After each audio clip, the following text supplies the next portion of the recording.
Anyways, guys, happy Wednesday.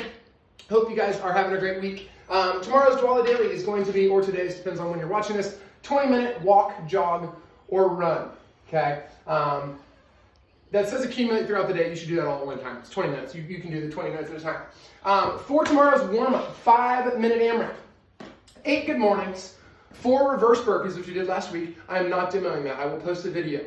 Just finished the WOD. And then 2 inchworms. So remember on those good mornings, PVC there on the back, hip hinge.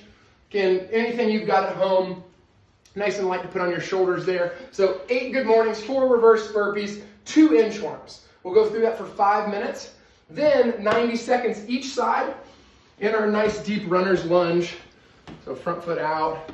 And again, depending on where you're sore, you might find different spots. You might turn one way, shifting side to side. Figure out where you need that stretch the most. We're all built a little differently, all beat ourselves up in different ways. So listen to your body while you're going through that.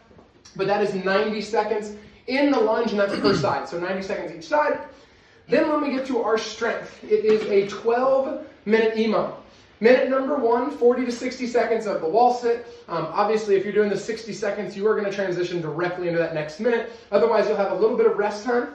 5 to 7 single leg RDLs, which I'll demo here for us in a second. And then 7 to 10 single arm presses. So any weight you've got here from the shoulder locked out. Again, if that's heavy or light, you want to make it heavier, sit on the ground, legs out in front.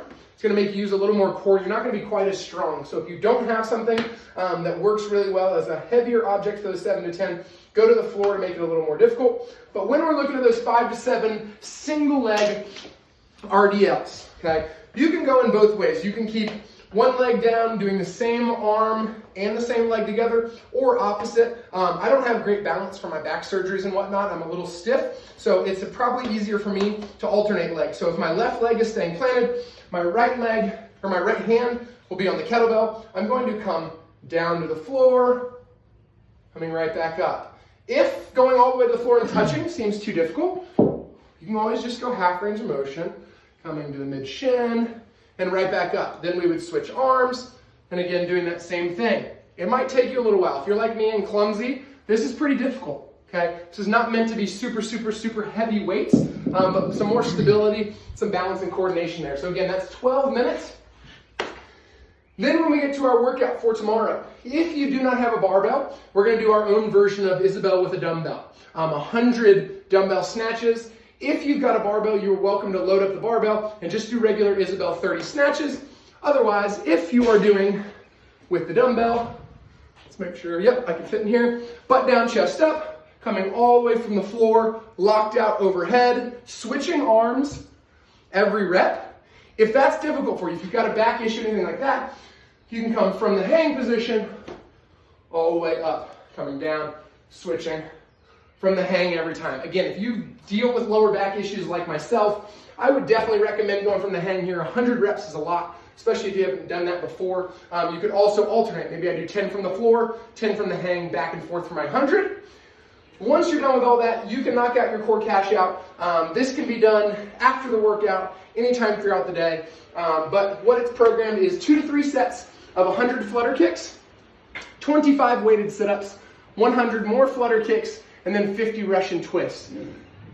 Both of these can be weighted if you feel like that's applicable for you. If that's too hard, too difficult, go no weights. Also, on those flutter kicks, if you're gonna do all 3 sets, that's a total of 600 reps. So be careful there. If you feel like that's too much, you are always welcome to cut back these reps based on what feels best for you. Remember on the flutter kicks though, sometimes I see you guys doing some like really, really, really big kicks. I want you to think more here versus like all of this. So just think almost like you're swimming, which I can't do really, but I can do flutter kicks, is kicking both those legs as we're going. Obviously on weighted sit-up, we could use an ab mat or just a regular mat, holding a weight on the chest. If we're going weighted on the Russian twist, carry something like our kettlebell. It's probably too heavy for me, but something like this where I'm rotating side to side every rep for those 2 to 3 sets. Again, you can do that right after the workout. You can space that out throughout the day. Whatever works best for you. Just try to get it done at some point tomorrow. We look forward to seeing you guys soon. Looks like it will be a week, week and a half, something like that, and we'll be back in the gym. So stay tuned. Look for your email, Facebook, all those different things. We are working as hard as we can to come up with a game plan to make everybody safe and healthy, but also open the gym. So we look forward to seeing you guys soon. Bye.